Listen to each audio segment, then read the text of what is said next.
Breaking news Telangana police శాఖలో భారీ ప్రక్షాళన మొదలైంది. రాష్ట్ర ప్రభుత్వం భారీ ఎత్తున ఐపీఎస్ అధికారులను బదిలీ చేస్తూ ఉత్తర్వులు జారీ చేసింది. పాత కొత్త అధికారుల కలయికలతో పోలీస్ యంత్రాంగాన్ని మరింత బలోపేతం చేసే దిశగా రేవంత్ ప్రభుత్వం ఈ నిర్ణయం తీసుకుంది. గజరావు భూపాల్ కు లాజిస్టిక్స్ ఐజీగా పదోన్నతి కల్పిస్తూ బాధ్యతలు అప్పగించారు.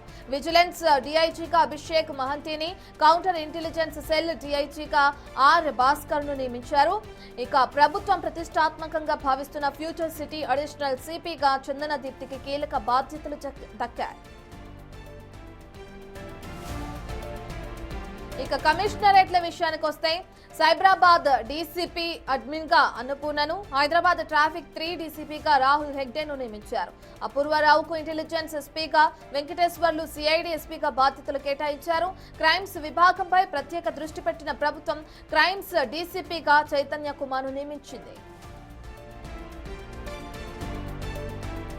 ఇక నగరంలో పెరుగుతున్న ట్రాఫిక్ సమస్యలను దృష్టిలో ఉంచుకుని యువ ఐపీఎస్ అధికారులకు ట్రాఫిక్ విభాగంలో కీలక బాధ్యతలు అప్పగించడం ఈ బదిలీలో విశేషం. బదిలీ అయిన అధికారులు వెంటనే బాధ్యతలు స్వీకరించాలని ప్రభుత్వం ఆదేశించింది.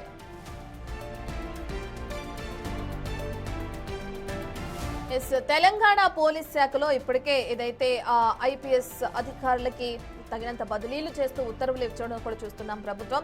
అయితే ఐపీఎస్ అధికారులకి ఎటువంటి హోదాలు ఇవ్వడం జరిగింది ప్రభుత్వం, అలాగే ఎటువంటి బదిలీలు జరిగినాయి, ఈ డీటెయిల్స్ అన్ని అందించడానికి మా ప్రతినిధి సాగర్ అందుబాటులో ఉన్నారు. రైట్ సాగర్. మున్సిపల్ ఎన్నికలు సమీపిస్తున్న వేళ తెలంగాణ రాష్ట్ర ప్రభుత్వం ఐపీఎస్ అధికారుల బదిలీలు కొంత ప్రాధాన్యత సంతరించుకుందని చెప్పవచ్చు. తాజాగా 4 కమిషనరేట్లు, ఇప్పటి వరకు కూడా హైదరాబాద్, సైబరాబాద్, రాచకొండ 3 కమిషనరేట్లే ఉండేది. తాజాగా రాష్ట్ర ప్రభుత్వం 3 కమిషనరేట్లను పరిధి విస్తరిస్తూ కొన్ని జోన్లను మార్చి వేస్తూ కూడా 4 కమిషనరేట్లుగా చేసింది. ఇటు ఫ్యూచర్ సిటీ కొత్త కమిషనరేట్ ఏర్పడడం, ఇటు రాచకొండను మల్కాజ్గిరి కమిషనరేట్ గా మార్చడం, సైబరాబాద్, ఇటు హైదరాబాద్ 4 కమిషనరేట్లు చేసిన నేపథ్యంలో ఈ ఐపీఎస్ అధికారుల బదిలీ అనేది కొంత ప్రాధాన్యత సంతరించుకుంది. సిటీని ఎక్స్పాండ్ చేయడంతో పాటుగా ఎలాంటి ఇబ్బందులు జరిగినా పోలీసు వ్యవస్థను పూర్తిగా బలోపేతం చేసేందుకు రాష్ట్ర ప్రభుత్వం ఈ బదిలీ చేసినట్లు కూడా అర్థమైంది. దానికి సంబంధించినటువంటి జీవో విడుదలైంది. రామకృష్ణారావు సిఎస్ ఆదేశాల మేరకు కూడా ఈ బదిలీలు జరిగినట్లు కూడా తెలుస్తుంది.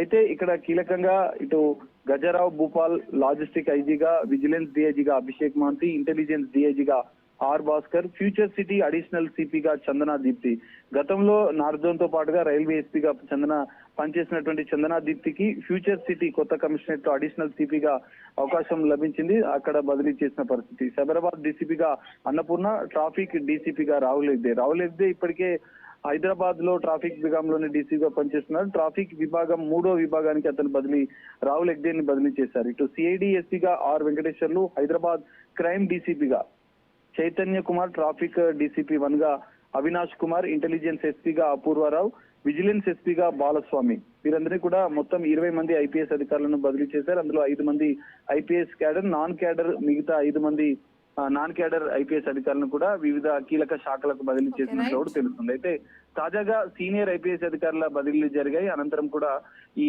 20 మంది ఐపీఎస్ అధికారుల బదిలీలు జరగడం కొంత ప్రాధాన్యత సంతరించుకుంది. మరోవైపు పోలీస్ వ్యవస్థను బలోపేతం చేయడం, సైబర్ క్రైమ్ తో పాటుగా సిటీ ఎక్స్పాన్షన్ 4 కమిషనరేట్లు అంటే ఏర్పాటు చేయడం అనంతరం కూడా ఈ బదిలీలు జరగడం కొంత తెలంగాణ రాష్ట్ర ప్రభుత్వం పోలీస్ శాఖ బలోపేతం దిశగా ఈ బదిలీలకు సంబంధించినటువంటి నిర్ణయం తీసుకున్నట్లు కూడా అర్థమవుతుంది. రత్న.